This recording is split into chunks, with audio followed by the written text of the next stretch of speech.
Hey everybody, this is Jim at SP500chart.com using time-honored techniques to understand modern markets, featuring daily technical analysis videos of the S&P 500 index. This is the video done at the end of the session on May 4th, 2012. This is also when we're going to do a little bit of a retrospective and look not only at what happened today, but also put that in perspective with what we were expecting coming into this week, and also looking back a little further than that. And plus, I'm going to have a little bit of fun. So anyway, before we get on with it, I just need to remind you that the website and this video are for educational purposes only. Nothing stated at the site or in this video is intended to be used as investment advice. I can draw lines on charts, but you have to draw your own conclusions from your own research. And you need to make those investment decisions that are suitable for your personal financial situation. And I'm going to tell you a little story in just a second.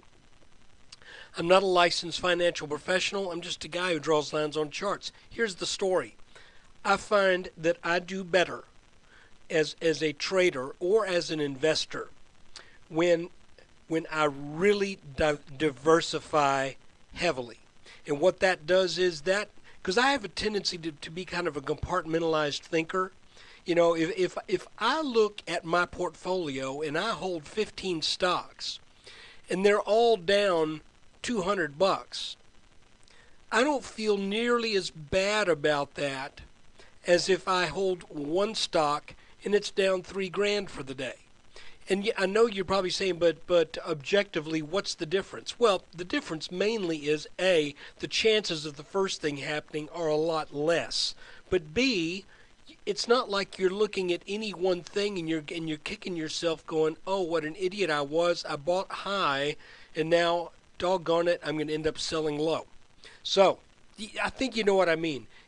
You need to make sure that you don't invest beyond your ability to absorb the emotional pain of suffering through a trade that either has gone against you for real or gone against you just in the short term.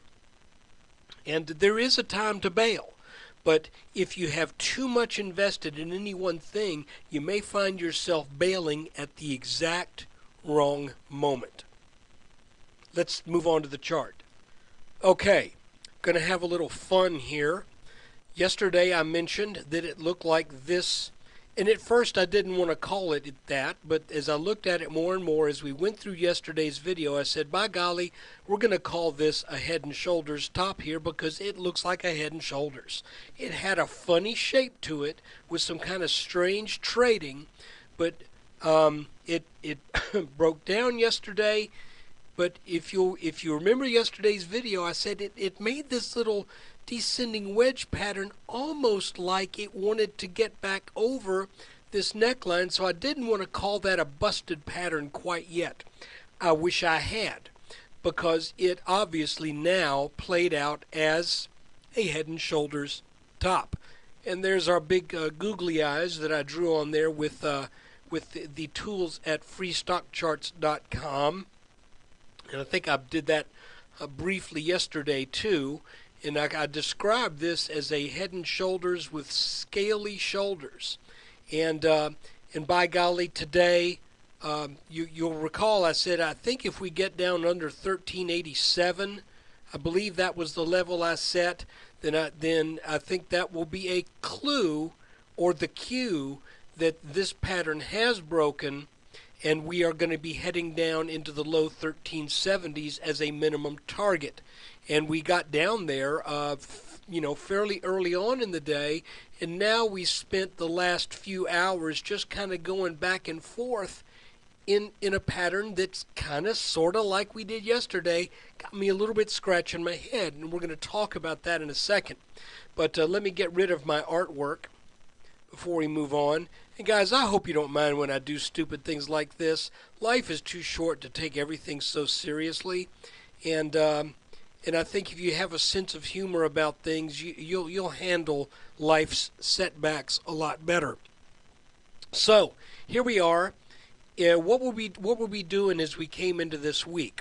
Well, we mentioned that the S&P had been trading in something of an ascending wedge that formed the latter part of last week, really formed on the last 3 days of last week.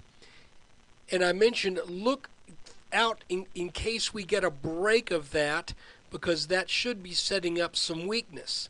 And we did get that break on Monday. Now, I tell you where I kind of didn't get things right, and I don't even know if I mentioned it, but if I don't mention it again, you know this can happen. And that is when you break a trend line, you will often get a good solid attempt at coming back for a back test of that line. Now, when we back tested this line on Tuesday, we mentioned that we needed to watch and expect that as being an area of resistance because, oh look, there's two big old googly eyes back there. We'll get to that in a second. Because we had this extended neckline from this triple top pattern. Now, where this line should be drawn exactly is kind of open to interpretation. In the sake of trying to be as honest as I can with these charts, I tend to leave them where I drew them. I could move this just a little bit, like so, and tell you, look how perfectly that back tested that broken line. But in all honesty, I didn't have that line drawn exactly there. I had it more like this. So we come down out of this triple top. We bounce off this bottom, and then we have one of those little flying wedges. It's almost like here's the flagpole, and the wind is just blowing this little pattern briskly up. But we know that when we get that kind of constricting pattern, that we expect it to eventually fail. And we expect there to be a move down and out of this pattern. Now, we did another thing. I believe it was either Tuesday. No, it would have been, Tuesday. I drew this little red line right here. And I said, look, there's always the possibility that there could be a strong back test that ends up completing and touching this line up here. And I didn't want to rule that out, even though we had this neckline down here. It is a possibility. So I kind of drew this red line here and said, if this line breaks, then I think we take that as a clear sign that the market is indeed heading down, and we're not going to complete that back test. We're not going to get crazy somehow and head all the way up to the mid-1400s and test this broken green line. That's not going to happen if we break this red line. And the red line, lo and behold, broke on Wednesday. And for almost the entire day on Wednesday, we formed a bear flag. And you can see there's the move down, there's the bear flag. And we pointed that out. Then on Thursday, that bear flag broke down, and we knew at that point to expect a move to test this lower boundary right here, this blue line, which, if you must know, hold on, someone's at my door. We'll get back to the blue line in just a second. Okay, talking about this blue line. It looked to me at one point like the market was moving up off of these lows of April 10th, that we started to move up in a larger bear flag, and we had defined this flag with these blue lines pretty early on. The only thing is we got a premature or a false breakout or breakdown from this pattern, but I elected to leave these on the chart because often these things will come back and they will still exert influence. And if you wonder why that happens, I do too. But you can clearly see for some reason we had this support right here, And once it broke, that now becomes resistance. For some strange reason, there's this uh, underlying mechanism to the markets that just make these things happen quite often. So look, here's the deal. I'd pointed out this blue line right here, and it had a little bit of a wedge shape to it, and plus it wasn't going up at a real aggressive pace, so that just made it look like a large bear flag. We had a false breakdown, recovered back into the pattern. There was our little wedge, and then we got up over the pattern just enough to test this neckline. And remember, when you break underneath a pattern with a premature breakout or a premature breakdown, often the move that comes back, if you recover the pattern and get back into it, it's not that unusual for the overshot on this bottom line to be matched with some overshot on the other side. Okay? Now, I know this is getting kind of long, but hey, if you're a subscriber, you want this kind of detail. And if you're not, well, if you're not a subscriber, you're just going to have to put up with it. So coming into today, all I really mentioned was that it looked like this could be a wedge setup, and we got that little bump over the top of that pattern, made it look like maybe this was going to get saved here, and we were going to come back up and test this blue line again. But no, this played out like a head and shoulders top. We measured the height of the head, and how did we measure it? Well, we measured it from the neckline to the cowlick on this little. This looks like some kind of little I don't know, some little character that's got that little flip of hair. Forget it. So anyway, we measured that height of the head, and we put it on where we thought we may have gotten a breakdown yesterday, and we made that minimum target. As a matter of fact, if we extend that line on out here, you can see that once we got below that minimum target line, the market made 3 attempts to recover and get over that line and couldn't do it. So what it looks to me like is that right now, as we sit at the close of the week ending May 4th, 2012, we are in this little congestion area that could break up, come back for a back test of this blue line, maybe go sideways for a bit longer, or it could break down. And what I want you to keep in mind, since it's such a narrow little range, you might think to yourself, why do I pay for that kind of advice? It could either go up or it could go down. Well, you're not paying for that to begin with. If you're not a subscriber, you're not paying for anything. You're just paying with your time and patience to sit through this video. But look here.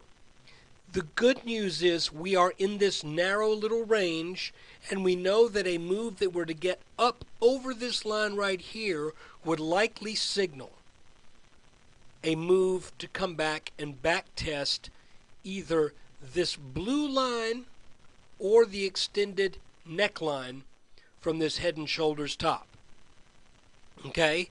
If there is a move underneath this purple line right here, then we got a whole other beast to look out for. And this beast is an even larger, scalier shouldered head and shoulders pattern. And this beast even has like horns on its head, and it also has these googly eyes. Pardon me for being silly. It's my way of coping with a market that looks like it may be in trouble. Now, let's get rid of the googly eyes, or maybe you wanted them. I don't know. You can go to freestockcharts.com and, hey, tell you what, go to freestockcharts.com, make your own googly-eyed version of this chart and give me the link at sp500chart.com. I'll have a contest.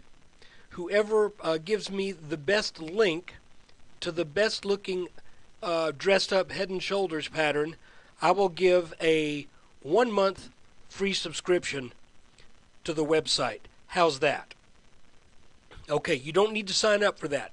Just enter your googly eyed or whatever dressed up head and shoulders here from February, March, April, and so far into May, and I am the sole judge of which one is the best one, and you send that my way, and if you are the winner, and I think yours is the best, and you are not a subscriber to the website, I will give you a free 1 month subscription, and just give me your email address, and anyway, I just thought that'd be fun, so do it.